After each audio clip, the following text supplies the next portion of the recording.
Perkenalkan, nama saya Patricia Yakuelina Has. Saya dari kelas 10B dan bersekolah di SMK Santo Fransiskus Xavierus Ruteng. Baik, pada kesempatan kali ini, saya ingin memaparkan materi mengenai teks biografi. Yang pertama, saya akan menjelaskan tentang apa itu paragraf narasi. Paragraf narasi merupakan paragraf yang mengisahkan suatu kejadian atau peristiwa secara kronologis atau dalam urutan waktu yang tertentu, yang disertai dengan tindak tunduk atau perbuatan aktif dari si tokoh yang diceritakan, disertai dengan ilustrasinya. Ciri-ciri paragraf narasi ada 4. Yang pertama, teks berisi tentang cerita, kisah, dan peristiwa tertentu yang menggunakan gaya bahasa naratif. Yang kedua, cerita memiliki alur yang jelas dari awal hingga akhir cerita. Yang ketiga, terdapat konflik atau peristiwa. Dan yang terakhir, memiliki unsur-unsur pembentuk, yakni tema, latar, alur, karakter, dan sudut pandang. Jenis-jenis dari paragraf narasi ini dibagi menjadi 4 bagian. Yang pertama adalah narasi informatif.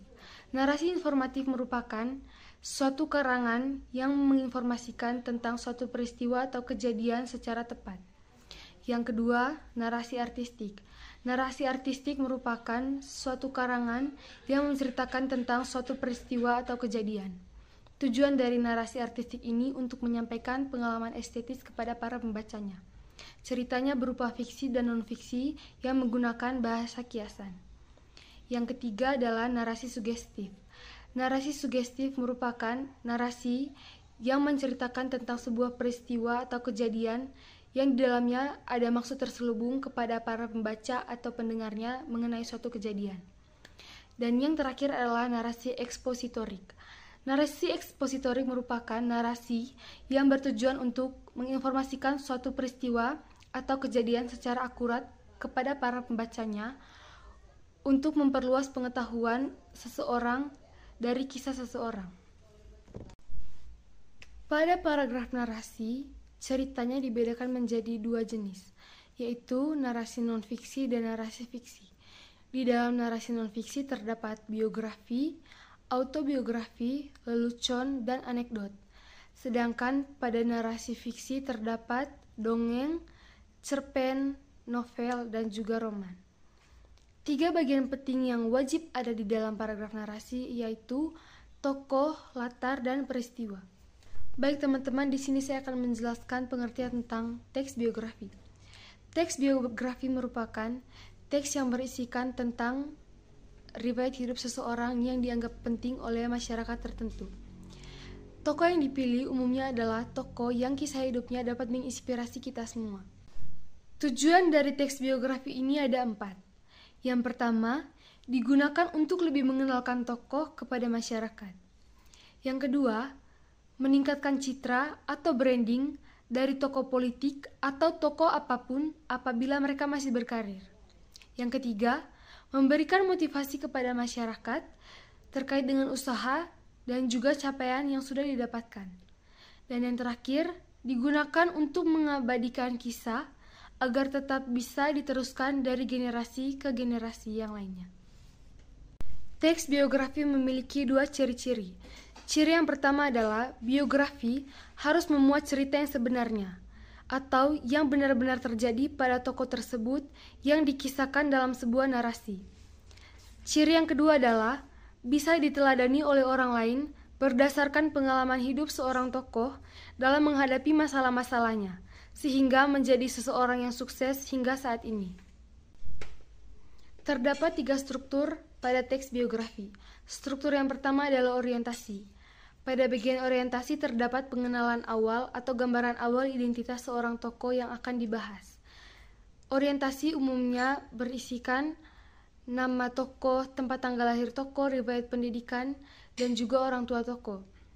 Biasanya, orientasi terdapat informasi latar belakang atau peristiwa yang akan dibahas lebih dalam pada paragraf berikutnya. Struktur yang kedua adalah masalah atau peristiwa. Pada bagian ini berisikan masalah-masalah atau peristiwa-peristiwa yang dialami tokoh semasa hidupnya dan disusun secara kronologis. Mulai dari ia mendapatkan masalah, memecahkan masalah, proses karirnya juga, kemudian peristiwa menyenangkan, menyedihkan, menegangkan, hingga ia bisa sampai pada masa kesuksesannya. Struktur yang terakhir adalah reorientasi. Bagian ini merupakan bagian penutup atau simpulan. Pada bagian reorientasi biasanya berisikan pendapat atau ulasan pribadi penulis kepada si tokoh yang dibahasnya dalam teks biografi. Reorientasi ini bersifat opsional, bisa dipakai atau juga. Kaidah kebahasaan teks biografi yang pertama adalah kata ganti atau pronima. Biografi menggunakan kata ganti orang ketiga tunggal, yaitu ia, dia, dan beliau. Yang kedua, kata kerja material.